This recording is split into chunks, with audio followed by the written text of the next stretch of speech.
Hi everybody, this is Sandy Bakos, and it is Sunday, August 27th. I meant to get back and do another video before this, but I've been kind of sick and I tried to put on a little bit of makeup today. I'm still not feeling all that great, but compared to what I was, I'm definitely on the mend.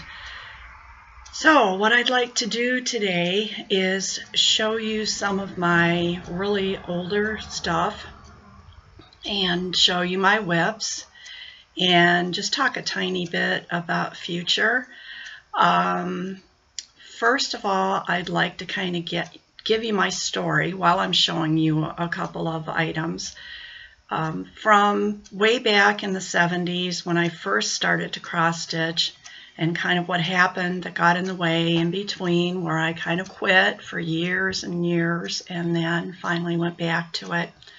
In the 70s, probably about, my daughter was born in 1974, and I probably did some stamped bibs at the time, and that was my first foray into cross stitching, and I kind of enjoyed it.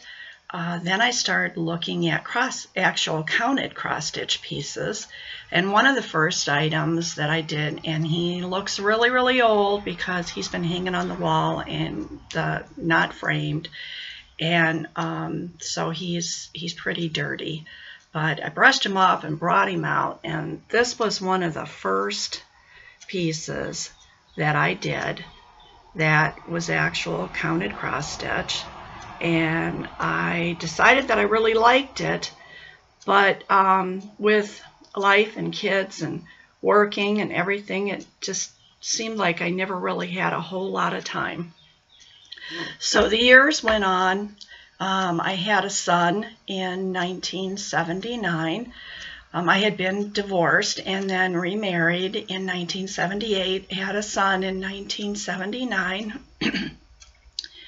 And was busy. I did some more.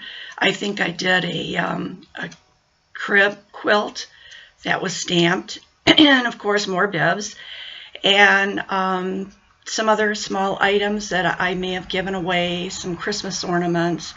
And when I'm talking Christmas ornaments, I'm not talking like Mill Hill kits. Oh no, we didn't have anything like that back then. They were basically little tiny things like this that you kind of just slipped into a frame and glued them in there. And I did a lot of those, but they're all, I've either given them away or they're put away with the Christmas stuff. And I did find this little guy. Years went on. I decided to, as the kids got older and my daughter was going into high school, my husband wanted me to go back to work, and found out that my bookkeeping experience that I had had prior to that was now basically useless because computers had come onto the scene. And I didn't have that computer experience doing bookkeeping. So I went back to college, and I did a combination of going to school part-time, working part-time, then going to school full-time and working part-time, just kind of back and forth. It took me about 3 years, and I've got an associate's degree in accounting. Over the years, I would do a little piece here and there, but really wasn't getting back into it. And here's another little one that I had done, Christmas piece. And then after that, I started working full-time in accounting. I was in cost accounting to start with, and had a teenage son who was giving us all fits. My mother was starting to become ill. My father had passed away in the meantime. And so I started having to spend more time doing things with my mother. She was living with my brother at the time. This was in the latter 90s. And she eventually needed more care, so she came to live with me. and my husband, and she was with us for 3 years, and then she needed more care than what I could give her while I was working full-time, and I had to make the hard decision to have her put into the nursing home. Here's another one, Christmassy, that I had done back during those years. I really don't know. I didn't date anything. I didn't sign anything. I would just do it and put it out for Christmas, and then that would be the end of that.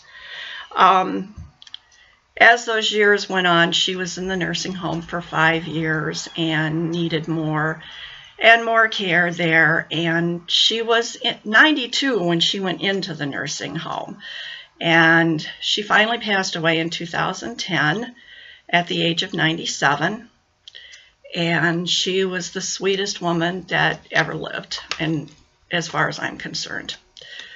Here is another one. I'm going to try to get that so that the glare is reduced at least somewhat. And as I'm going through, I'm trying to go from some of the older to some of the newer ones. So now we're getting up into things that I started doing after more current, much more current.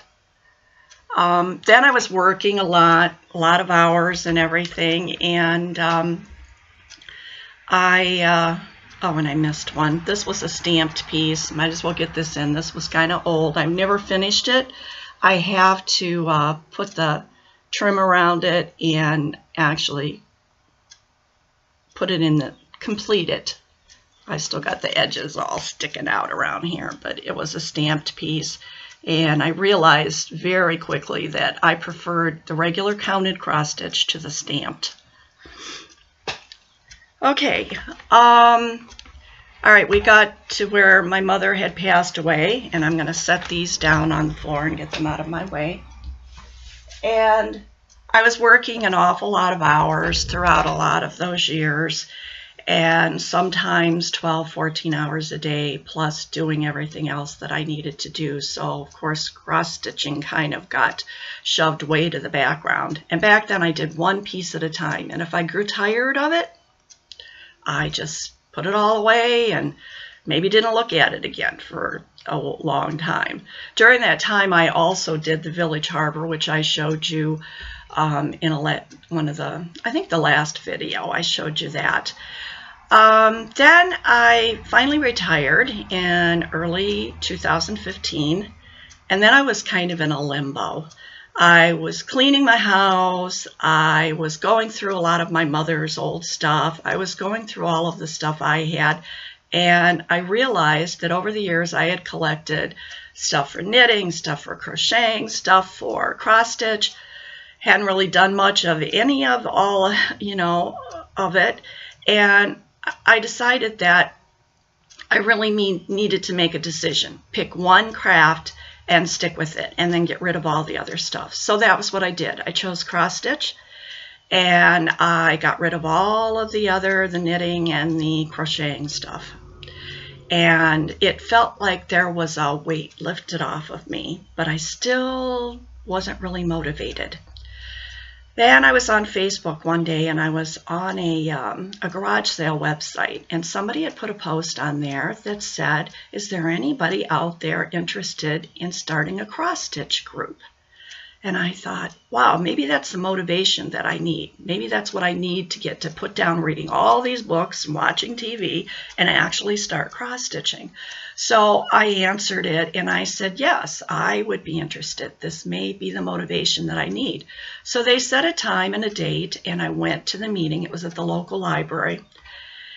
And the only person who showed up, although there had been all this interest on Facebook, the only person that showed up was me and the person who had put the original post on.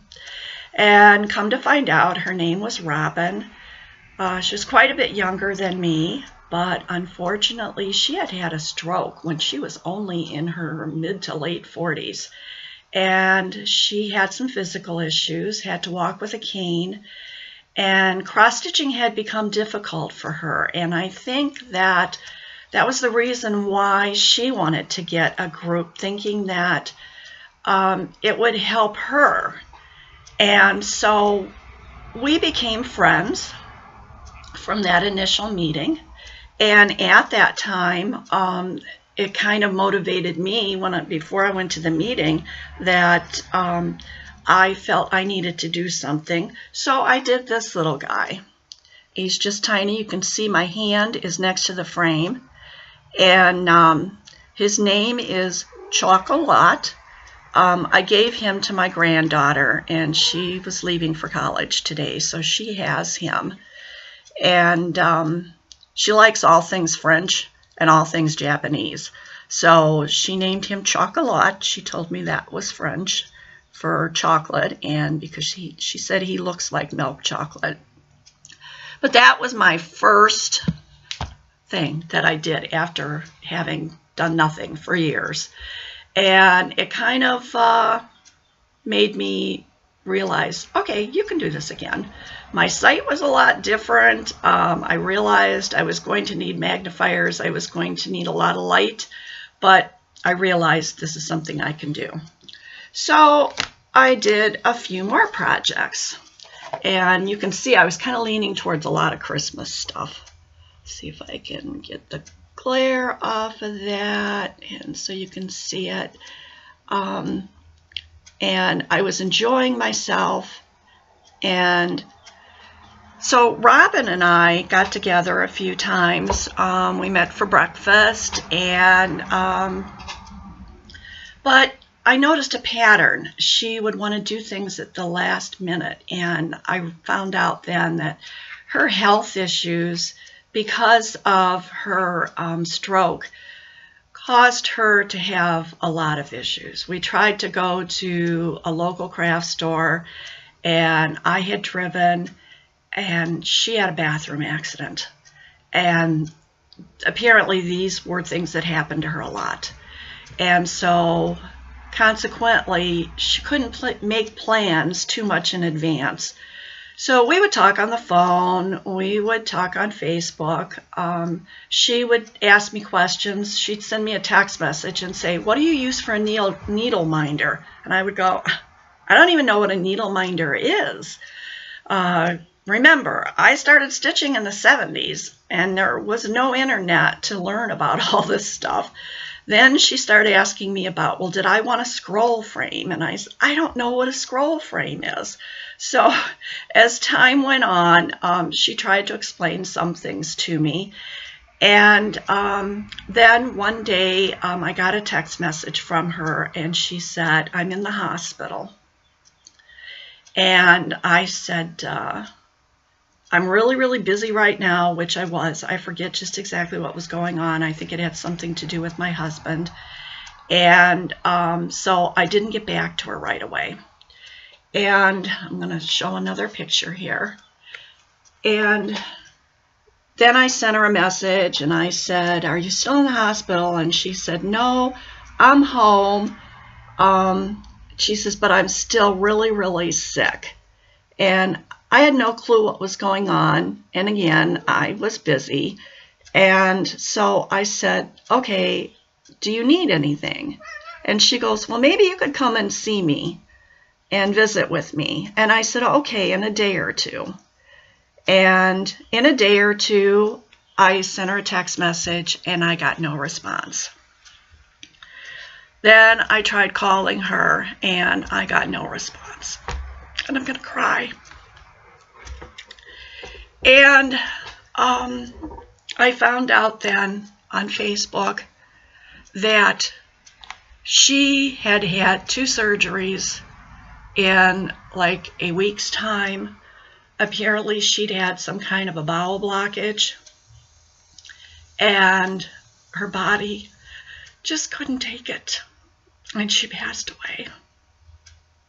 And I felt so bad, so bad, because I thought I was too busy when she asked me to see her.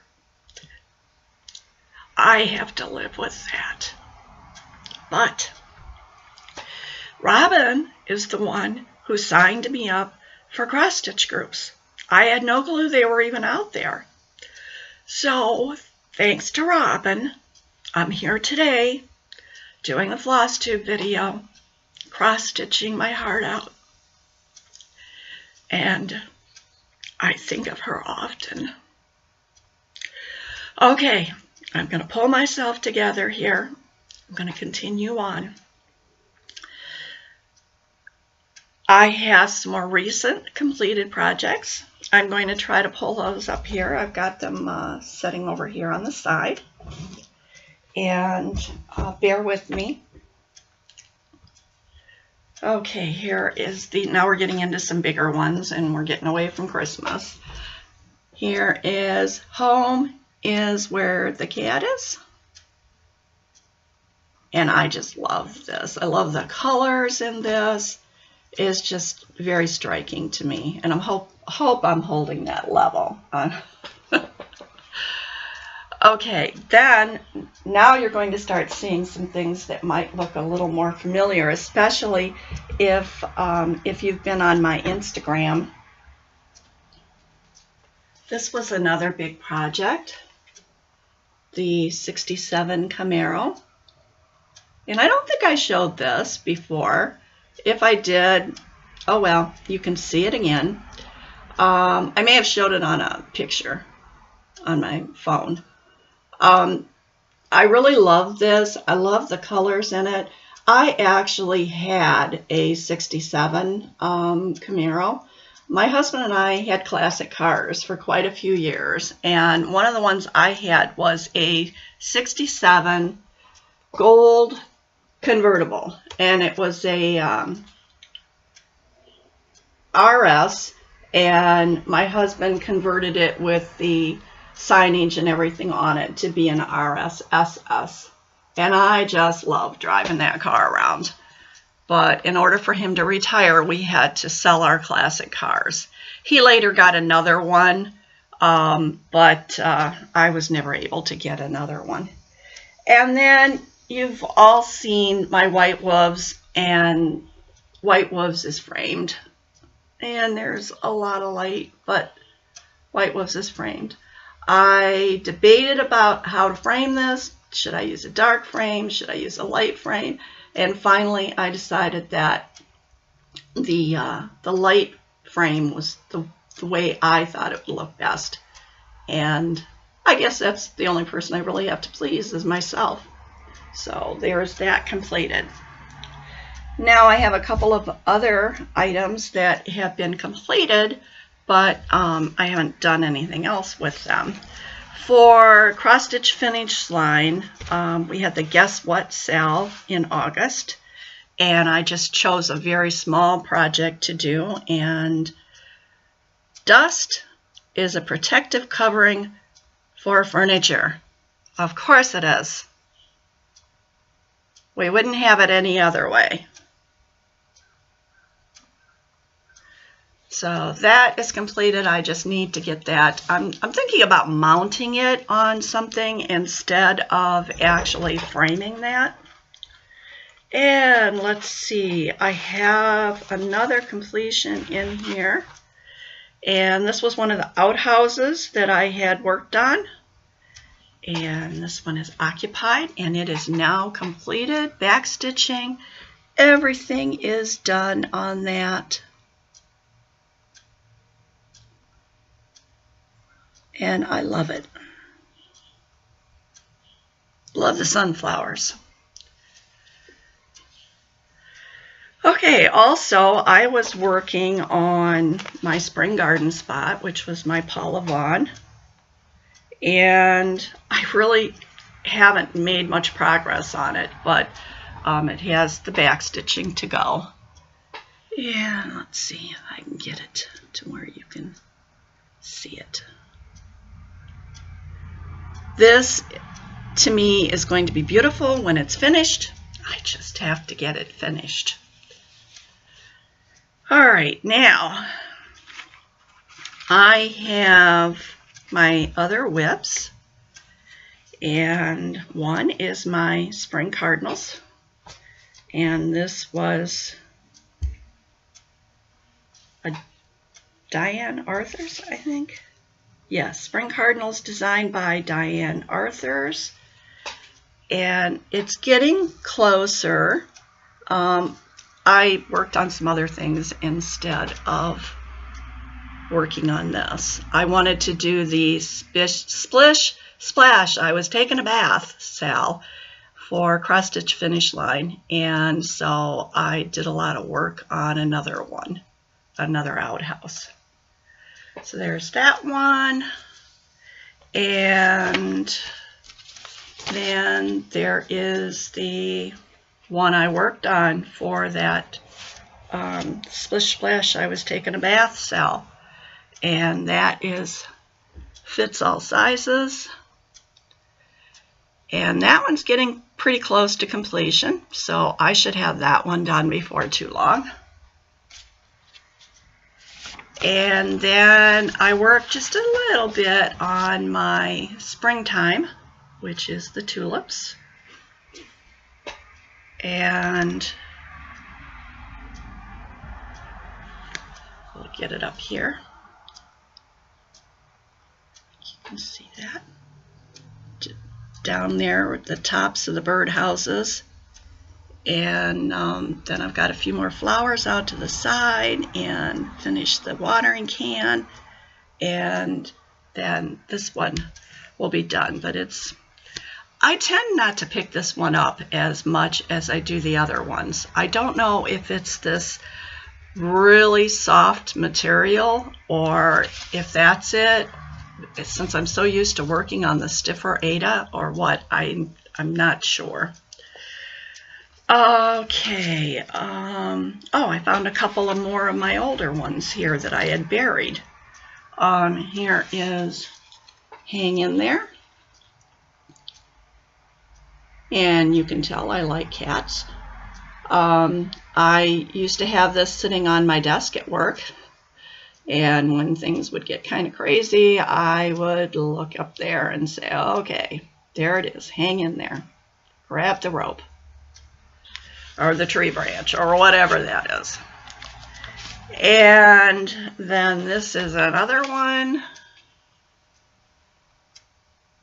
that I had done. These aren't really old. These are probably within the last 2 years. And that says, one day my bud of calm is going to blossom forth into hysteria.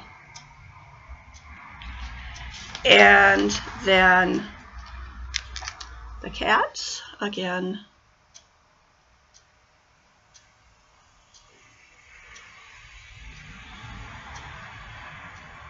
Dogs think they're human. Cats know they are. Okay, I think that's all of those. Now, I did have a new start. I think I showed you that I had this Little Dimensions kit. It's one of the petites. It's called Bayside Cottage, and it was 18 count. And I mentioned that I was kind of scared about using 18 count because I've been doing everything on 14 count, and I do have some vision issues. But I thought, well, you know what? I'm not going to know until I actually get this out and try it. So I did. And this is, I think, 2 days. 2 days progress on here. I am liking it. The only thing I don't like is this is very, very stiff Ada. Very stiff. Most of the Ada that I have is a softer Ada, and I am just having a heck of a time pulling that needle in and out of this. It's like I have to jerk the needle through it, and that I don't like. But I'll work on this for a few days, and then I think I'm going to go back to my spring cardinals. What I really wanted to start was my big project, my Shades of Summer. And I think you can see that without too much glare. I really wanted to start this, but I have to dig the material out. I have a huge piece of Ada up there that I need to cut. And I have all the threads pulled. I use the baggie system, so I have them all in the bags. I have them all in the plastic box. I even bought a bigger plastic box because it takes a lot of floss. And I was just thinking about doing it, and then I got sick. So consequently, when I wanted to have a new start, I decided that I would just start that small one. And as soon as I start feeling better, I go back to the doctor again this coming Wednesday. And hopefully they'll be able to find a little bit more. This whole thing started with a urinary tract infection, but it went way beyond that. Hopefully they'll be able to figure out what's going on, and that I can start feeling better, and then I'll be able to dig that material out, get that cut, and get going on this project. Even if I could just get 10 stitches in it, it would make me feel more accomplished. Well, I just want to finish up here and say thanks for all the likes, thanks for the comments. A lot of the comments have just been really kind. There was a few shout outs.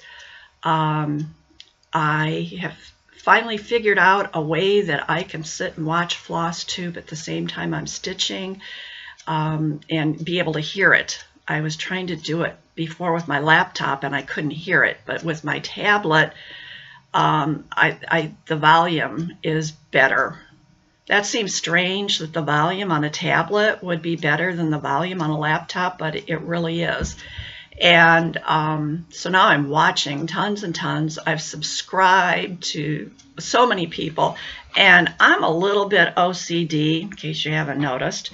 And I realized I couldn't keep up with who I was watching and who I hadn't watched. And so, of course, the OCD in me came out, and I had to make a notebook. And I've got tabs in here for everybody I'm subscribed to, and I mean, you can see I'm subscribed to a lot of people, and I'm enjoying watching the videos. I put little notes in here about each video, and if there was something special that I really liked in that video, and just if people are using a name other than their own as their Flosstube channel, then I'll put down what their actual name is, what their Instagram channel, whatever, I don't know what you call that, name is. And by the way, if you haven't checked me out on Instagram I am sandysmithbakos. And let's see, what else? I got 90 some subscribers, and I'm just floored. It's making me really happy. And let's see, I had another little note here somewhere that I wanted to, oh, I know.